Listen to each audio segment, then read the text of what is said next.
and welcome to www.iamlietuva.com. Today we are here with Vladimir Orlov, who is the owner of the 7th Fort in Kaunas. Good morning, Vladimir. Good morning. Hello. Could you share with us your title and your official position at the fort? Sure.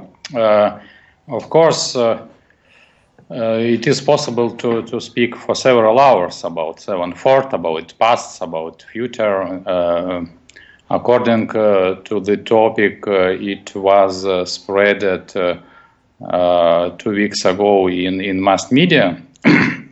We want to say that our job, our activities are a little bit different than it was published by some journalists in the Israel Post.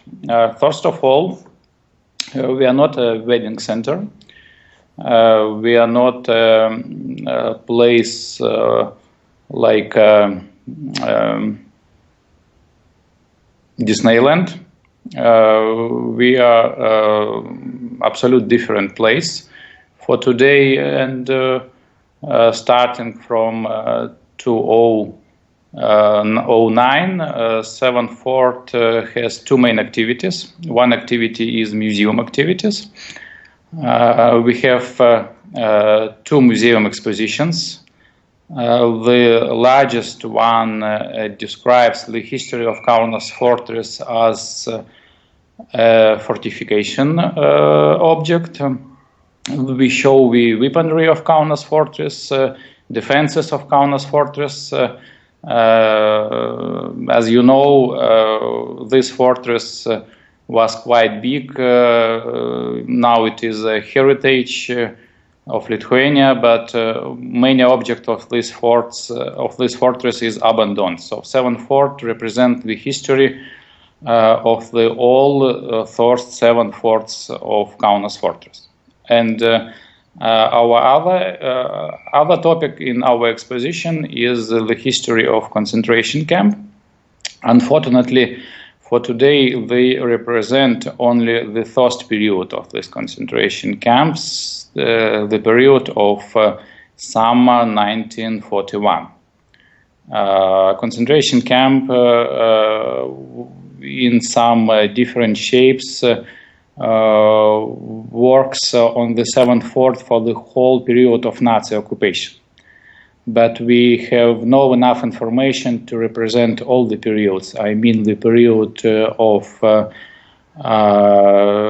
Soviets prisoners of war. It is 1942, 43, and the period of Hilsweig. Then fort was used as a prison for persons who collaborated with Nazis. I mean prisoners of war, or Soviet prisoners of war who collaborated with Nazis. But the exposition of the Jewish concentration camp, let's call it so, established on our fort, and it is present not far from the mass murder place. And the right corner of the fort is more or less like a small memorial place. Museum activity is not the only one activity at our fort. It took approximately half of the territory of the fort and half of the places inside the barracks building, the main building of the fort. Another our activity is educational activity. We have a status of non-formal school, non-formal education school, and we work in the field of technical science. We have educational lab in our fort, and we have programs in the field of chemistry, physics, maths.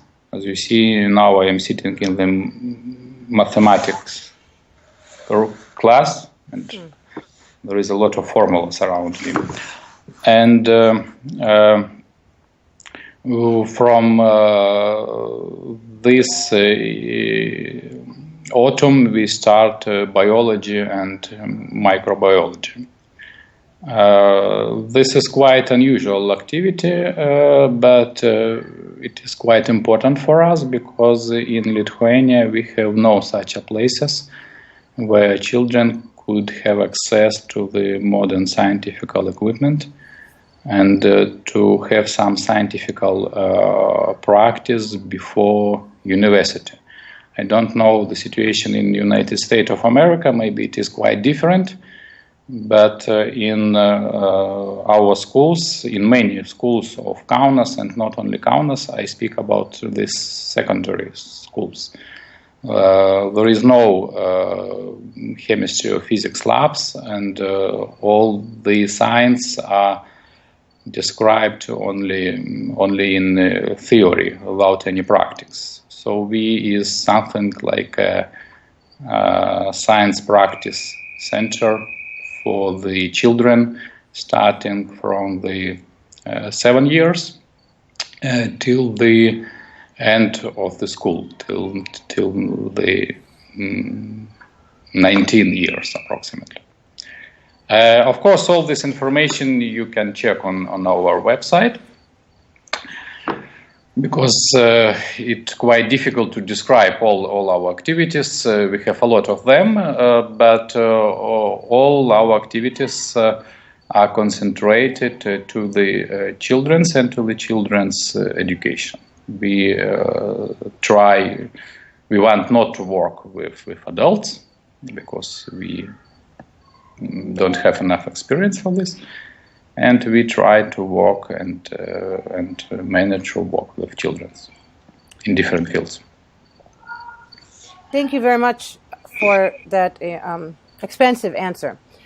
I wanted to ask, when you purchased the property back in 1991, how did you purchase it? Where was it purchased from?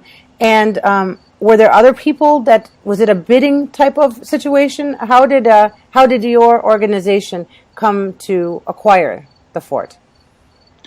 The fort was sold by our government in 2009 as unnecessary property. We have such a status in Lithuanian laws. Then government decided that some real estate is not useful for the needs of governmental structures. This property is sold, and this fort was sold. Then the Lithuanian army was reduced, and one of the platoons, one of the units of Lithuanian army, which was located at the 7th fort, was don't know the exact English words. No, išformuotas, panaikintas. It was taken. Unit. It was if išformuotas ir panaikintas means taken away or. Yes.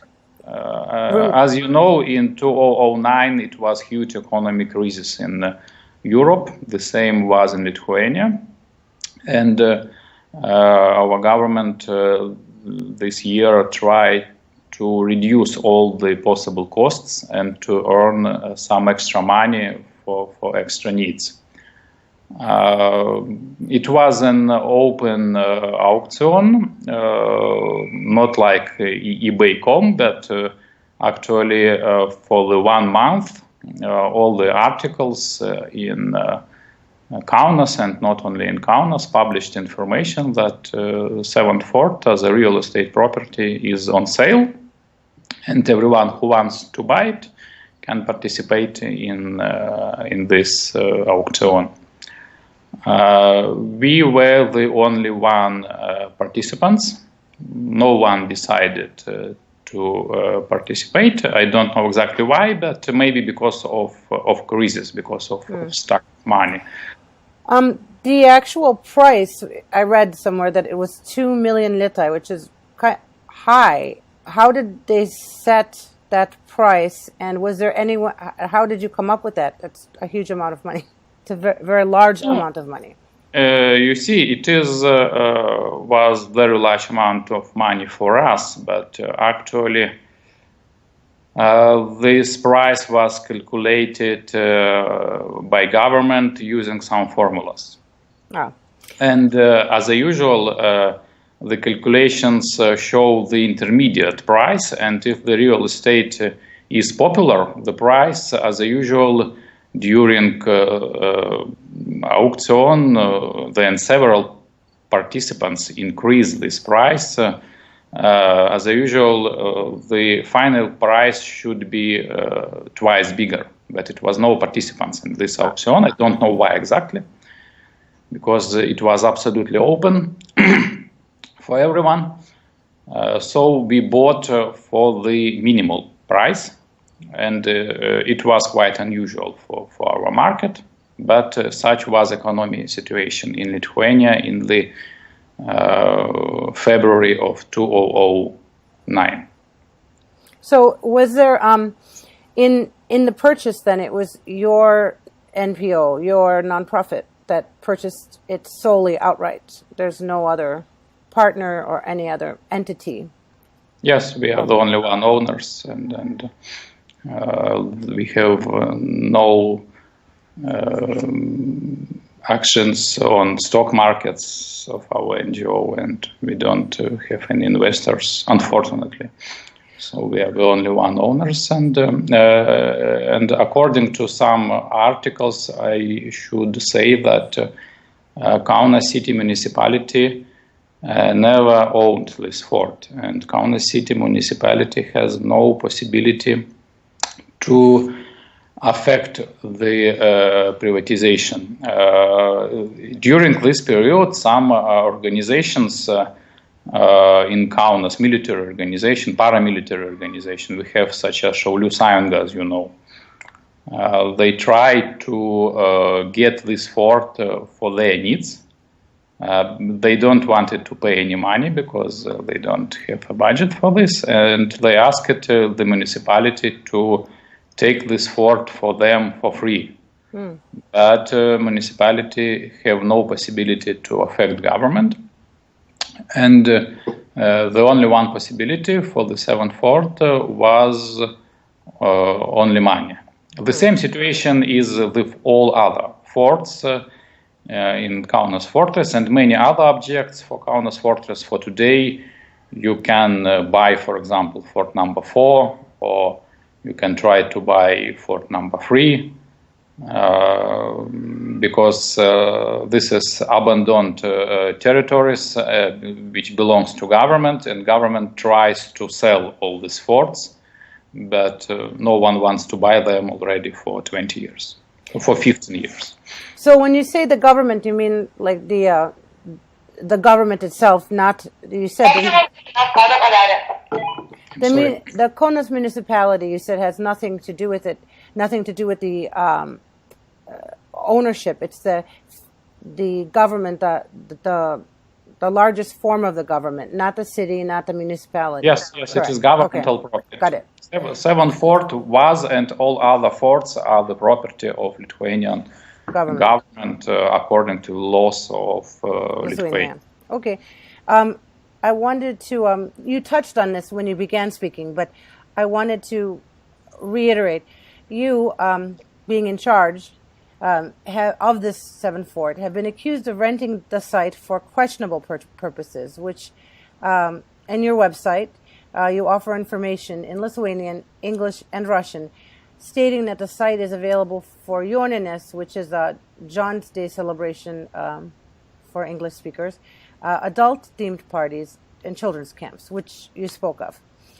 You have stated in other interviews that there is a physical space between the burial site and the location of the parties.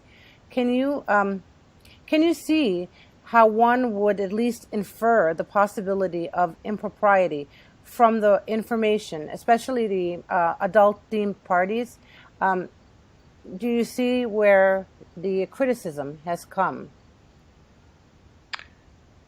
Yes, I have heard about some critics on this. Our activity is not it is not the main our activity. And speaking about private parties, actually we have no conditions for great parties for adults. We have a lot of restaurants in Kaunas, and they are much more suitable for private parties.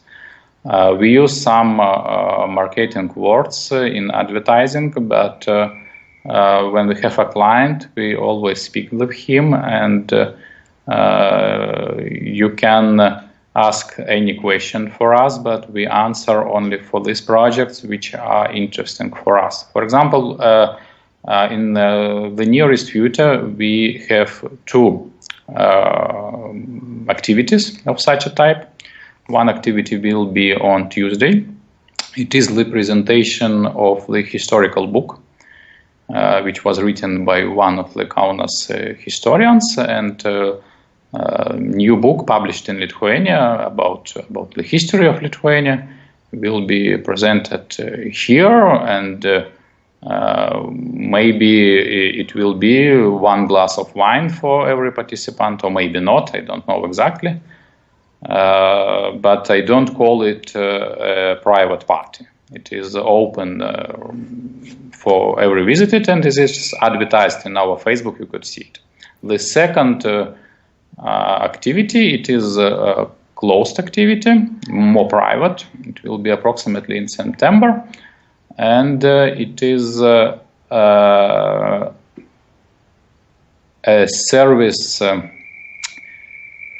Mokymai, teachings, learnings, teachings. Which were organized by the international company which produce electricity equipment, and this is like a demonstration of the new types of electricity equipment for the dealers, for the engineers who use this equipment in their business. It will be activity for approximately 30 persons, and this company use our fort every year in September, because the shape of fortification, the strong facades of the fort are very suitable for the image of this company, which produce strong tools. Mm-hmm. And for them it's something like a marketing. We have annual activity with retired analytics of finance markets.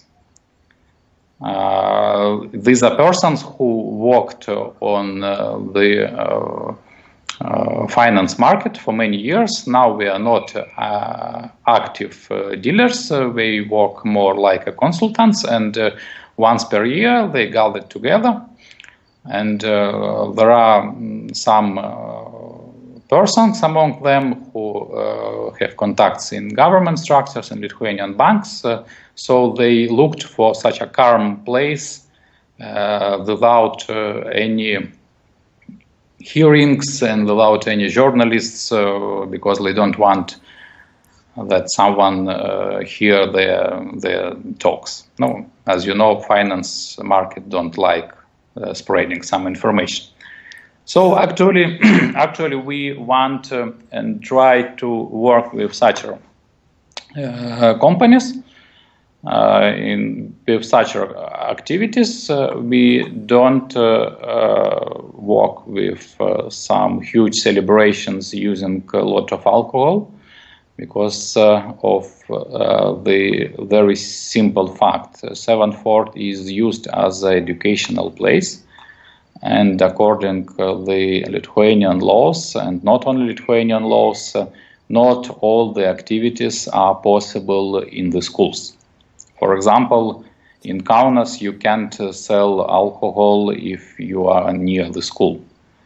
Accordingly, the school cannot rent their spaces for some big celebrations. No, it's such a tradition. So, with the where the educational or where any of these events occur, how can you share with us what's the distance between where these events take place and where the burial is? The distance is approximately maybe 200 meters, maybe 300 meters. I can show you maybe on some maps or via Facebook the place of the fort, the main building, and the mass grave which was found by us only in 2011. It is on the right corner of the fort, and between the mass grave and between the barracks, it is a huge rampart of the fort, approximately 11 meters of height. So staying near barracks, you don't see the grave. Staying near the grave, you don't see or hear the barracks. 7 Fort is a 7 hectares territory.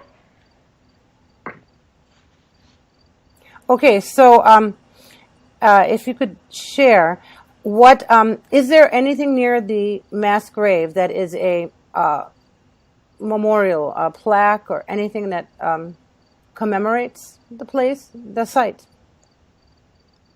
The situation is changing in this place little by little. When they found this grave, it was a big rubbish place left by Soviet army. And it was completely abandoned territory with a lot of trees, grass, brushes.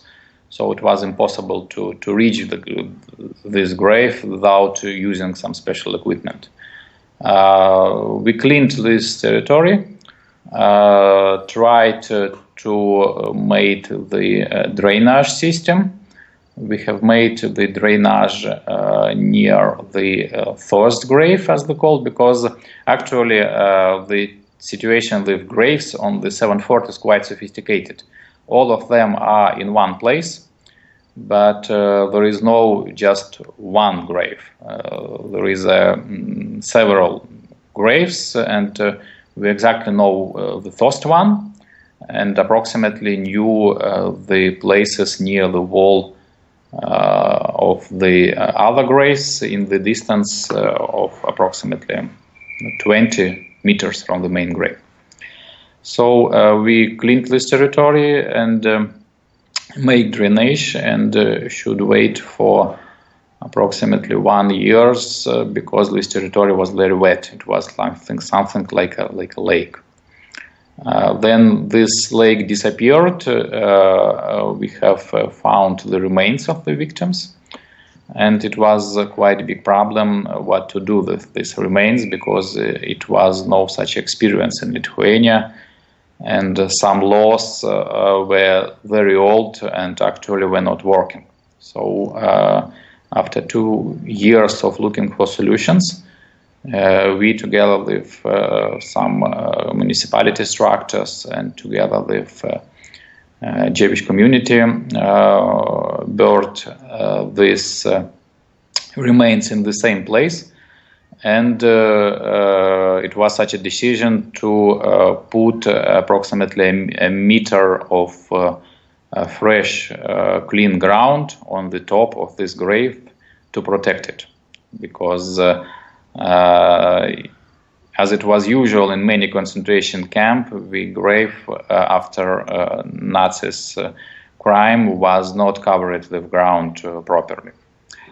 And for today, we already have agreement for the memorial. It was quite long story, approximately for the more than 1 year. And for today, all the papers are signed. We have agreement from our municipality. We have agreement from Vilnius, from the capital, because it's not so easy to erect new memorial in Lithuania. The regulation is quite difficult. And we have enough money to erect this memorial, and I hope that in September we will have a small memorial on the place of the grave, and we will have some lightings to light this memorial at night. And for already 2 years, in the nearest to this place, powder cellar, former powder cellar of 7th Fort, we have a historical exposition describing the history of this concentration camp, and it was quite difficult and quite interesting task for us, because, as you know, this concentration camp worked only for 1 month. So it was very complicated to figure out all the truth, to gather the papers, to gather the information, because 1 month for historical researches is very, very short period. And when we worked in this topic, I visited Yad Vashem and worked with Yad Vashem specialists, and they have give the information from their archives. We gathered information from Russian archives, from German archives, so it was approximately 2 years of research on this topic. I apologize for cutting into you. You mentioned Yad Vashem. You received a grant for $150,000 for the fort. What were those funds used for, specifically? The exact amount of money was a little bit less. I don't know exactly how much, don't remember exactly how much, because it was approximately more than 5 years ago. Because we have no possibility for all activities, so actually we have used only this money which activities was made, and other money were returned to the European Union.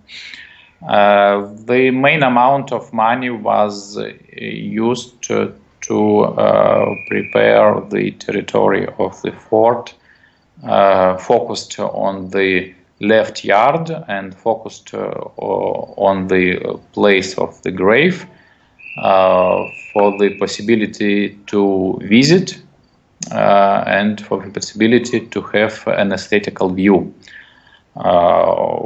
in these places, because the place of the grave is not only place which is important for the history of the concentration camp. All the killings were made in the left artillery yard, and after this, the corpse, the bodies of the victims were transferred to the grave to the right part of the fort. And during Soviet period, left artillery yard was full of garages, of some buildings, because Soviet army used this artillery yard for the need of military transport, of military trucks. All these buildings were absolutely unsafe, unaesthetical. We bought these buildings during auction because they were sold, and the price of these buildings was approximate as a half price of the whole fort. But we decided to remove all these constructions and to have the left artillery yard in the same condition as it was in 1941. So you mentioned that the killing of the Lithuanians, the Jewish Lithuanians, was done in the left part of the fort, and then they were all of the people were transported to the right side? To the right side and buried in the huge gap in the place of former half Caponier. Yes. So this, in the future, going forward, do you plan for a memorial on the actual site of the murder?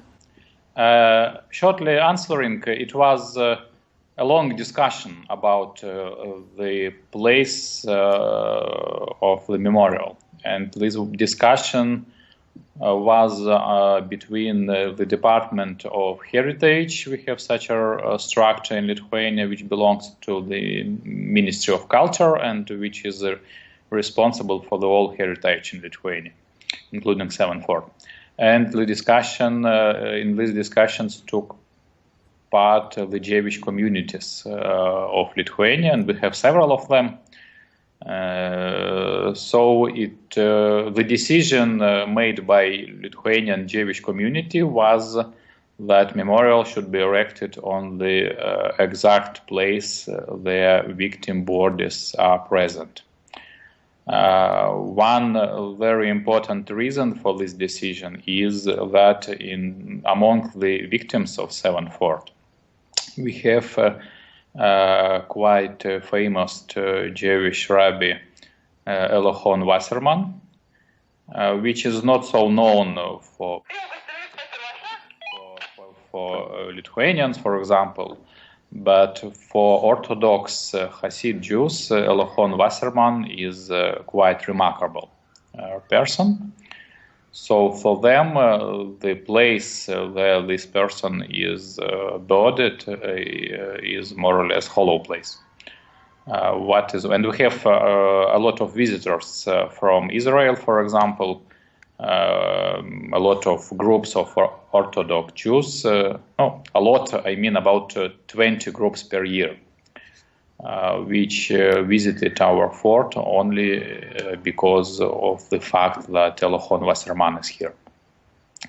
So, according to all these situations, it was a decision to build the memorial, to erect the memorial at the exact place of the mass grave.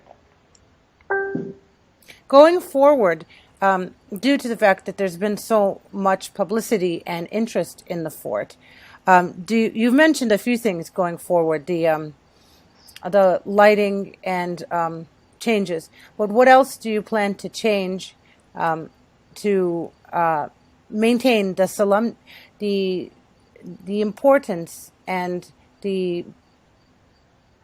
to maintain and to protect the site, the fact that it's a burial site, to eliminate perhaps not only any impropriety, but the appearance of impropriety? So my question would be the changes. What changes do you see making in the near future? No, we have many plans, but we have many dreams. Speaking about the fort, but it is quite big question when all our dreams and our plans will be fulfilled, because we live in the capitalism environment, and it is normal. Oh, I am sorry. Okay, sorry. That's okay. So all our wishes and dreams belong to many conditions. First of all is, of course, money condition. For example, we have a dream to increase all our labs. We have contacts with wonderful maker of physics equipment and some new methods of teaching physics from United States of America. It is some new study technologies which allows us to show the experiments and to start to work with children starting from 3 years old. I'm sorry. Trumpai. Nu, kai visada 11:30 norim pasiimti. Ačiū, viskas neskambink daugiau, gerai? Sorry. That's okay. So actually, we have a dream to start to work with this company, but they ask quite huge money for their equipment and for their advices. We want to have new programs in the mathematics, in biology, and we want to start to work with microbiology and with such a specific science like chemical biology or biological chemistry. It is modern technology, and we believe that it is possible to show for children quite modern technologies, but the equipment is not so cheap. If we will succeed with this project, we will lose our birthday activity, because we will have no place for children birthdays. But for today, our birthday programs are quite nice and quite good for Kaunas children, but for us already it is past. We want to have more science. According to the... So you mean, I'm sorry to cut you off, but so you mean the birthday parties are not something that you will be continuing? No more birthday parties? I think that if we will succeed in the development of the educational projects and the development of the new labs, we will have no possibility for the birthdays because we will have no places for it. Because our barracks is not quite big, and now we have 3 empty casemates which we used for birthday parties. We have planned to make labs in these 3 casemates. So but it is plans. One more time, if we could just discuss the birthday party, the location of them. They are inside the fort and away, and they're away from either the left side or the right side, where inside barracks, inside the building of the barracks of the fort.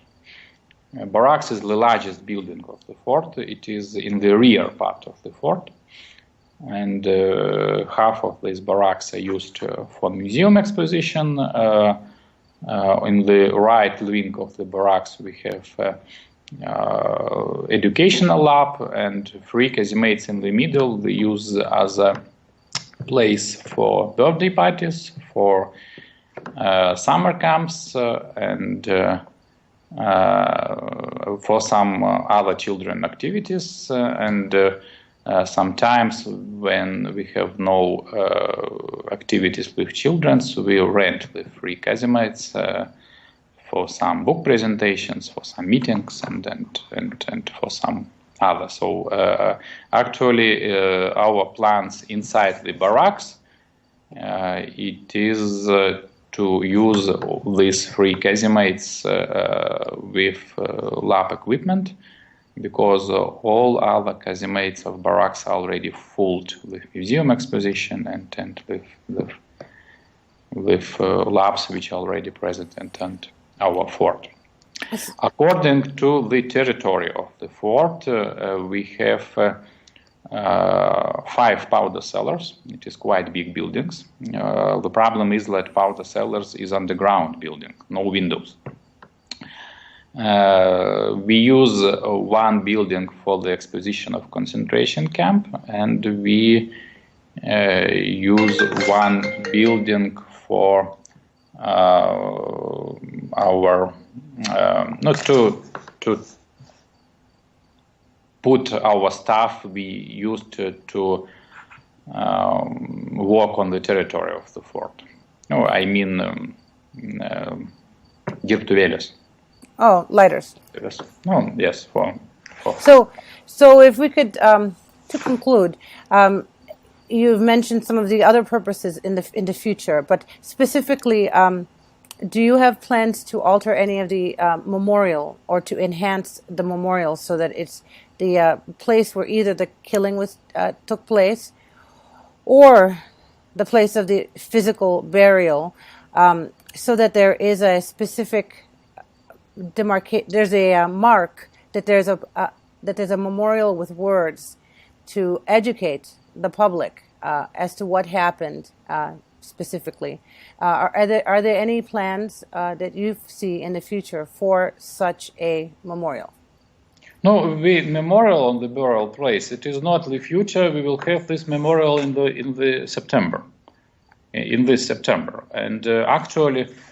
We have some plans on this territory where the exposition and memorial is present or will be present, because this territory needs maybe some better quality of surface or maybe some better lighting. We need to change the gates, for example, in the museum exposition of concentration camp, because we have now old unfashioned Soviet gates which are not common not convenient for our visitors. I'm not sure when we can achieve these changes, but it is more or less common activity for any museum, and if you will ask Fort number 9 or any museum in Lithuania, do they have some plan to increase something or to do something better? I'm sure they will have. So we have plans to do something better on this territory. But actually, the main problem is that this topic is absolutely unpopular in Lithuania. And among our excursion, we have 90% excursion on the topic of fortification and only 10% excursions on the topic of concentration camp. And we have many visitors in our museum who don't want to visit exposition of concentration camp because this is a very unpopular topic in Lithuania. And there is a lot of reasons. Some people believe that the museum is only positive feelings, and that museum should be a pleasure. Visiting of exposition about concentration camp is not always positive feelings, and it is not a pleasure for everyone. So people don't want to go there. They will not see some pleasant thing for them. There is a big historical and not historical problem, as you know. The exact killers at the 7th Fort were not German soldiers. And it was a sad history that some persons of Lithuania, some persons who lived in Kaunas participated in killing another citizens of Kaunas and another citizens of Lithuania. And that is why the topic of 7th Fort concentration camp was closed for the whole Soviet period. We have 9th Fort, but it was more or less prohibited to speak about 7th Fort. So you mean, I'm sorry to cut you off, but you mean specifically, I've read this, but is it well known and understood in Lithuania that what happened at 7th Fort was that ethnic Lithuanians gathered Jewish Lithuanians and they brought them and they shot them? Is that basically, were there any Germans involved in this at all? You see, we have published enough information about this, and we have made a book on the history of 7th Fort concentration camp using European grant. We have made a documentary film for the person who don't want to read the books. And I can say that for the smart citizens of modern Lithuania, everything is clear, and they know the exact history. But for the many persons and many people in Lithuania, in modern Lithuania, it is better for them to live in some dreams and not to believe to some historical facts. And we have some politicians, for example, not in Kaunas, who said till now that it was nothing at 7th Fort, no one was killed here, and everything was imagined by Vladimir because he's a Russian spy, for example. So actually, I can't say that the history of concentration camp for today is suitable for everyone. Many people wanted not to hear this history because it is not quite convenient. No, I can give you a very short example. When we walked on the museum exposition about concentration camp, we have used some methods from Yad Vashem, and we decided not to show only victims of this concentration camp and the killers, which is usual in many museum expositions on this topic, but we decided to show, let them know bystanders, to show the society of Lithuania when this concentration camp works. And we used Lithuanian papers which were published in the same period when concentration camp of the 7th Fort was widely used. I mean, the newspapers which were published in the July of 1941, in the August of 1941, and we published these articles with all the anti-Semitical all these newspapers with anti-Semitical articles, and we use all these newspapers in our museum exposition. And many colleagues from other museums said us that, you see, you will have big problems publishing this material, because it will be better for modern Lithuania not to show these materials in the museum expositions. It is better to have these materials only in archives, only for specialists, because this is very inconvenient history. Actually, we need many years to place the history of concentration camp in some place among all other histories of Lithuania, because for today some our politicians want only convenient, only patriotical history about struggle, about independence, about winnings, but not about some dark pages. Well, that's very enlightening. Thank you so much. Is there anything else that you would like to share on the fort, on your work? Maybe I would like to ask for everyone who is interested in the 7th Fort to visit 7th Fort. It is absolutely open. If you have no possibility to visit 7th Fort and use social networks, you can find us on the Facebook.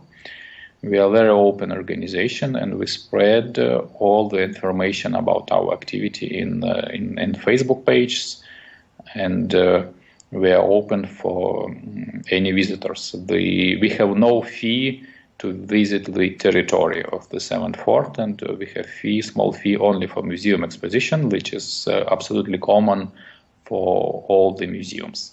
By the way, we have no fee to visit the exposition about concentration camp. This exposition is absolutely free because we decided that it is maybe not good to earn money showing the history of the concentration camp. Our life at the 7th Fort is very interesting for us, is very difficult because they are absolutely independent organization without any support from government or from municipality, or the support is only episodical for some projects. So sometimes we need to rent some spaces or to organize some events to earn money, because the support of the 7 hectares territory is quite expensive for us, and it is normal that we should pay for electricity and for all other fees, and we should pay taxes, for example, for all the persons who work on the fort, and even we should pay the real estate tax, which is not so much for us, not so small for us. So actually, sometimes the money question is very important, but our plans are to transfer all the activity of the 7th Fort to the educational activity, to the serious educational activity. We want to be a serious technical school, and we want to be an attractive museum which shows all the period of our fort, including the concentration camp period, and everyone could believe that the history of the concentration camp is quite important for us. We don't have a plan to transfer 7th Fort to a huge memorial place. That's true, because we already have a huge memorial. It is 9th Fort. And I don't think that we need two huge memorials in Kaunas. Please know that not only 7th Fort was used as a killing place. The similar activity was on Fort number 4, for example. A huge concentration camp was on Fort number 6. Small concentration camps was on Fort number 3, or it was another place. I have walked in archives and I have seen reports from many forts of Kaunas fortress. Just they used by Nazis as a killing places because it was very convenient for them. And for example, Fort number 6 belongs to municipality, and it was a formal place of huge concentration camp for prisoners of war with many victims. And sooner or later, municipality has plans to transform this place to the museum of military equipment with conference rooms and with some activities much larger than we can plan on Tower 4. So actually, the discussion about what activities are possible on the former place of mass murder and what activities are not possible, it is quite important discussions, and we would like to participate in them because for us this topic is quite interesting. But it will be very nice that these discussions will be in professional matter using experts from different countries. And finalizing my long speech, I want just to ask if you need some information, if someone needs some information about 7th Fort, please contact us directly. And you will get all the answers to your questions. Thank you, Vladimir. Thank you. You. It was a wonderful opportunity, and I appreciate the time you took and the clarity and depth of your answers. Thank you. Thank you.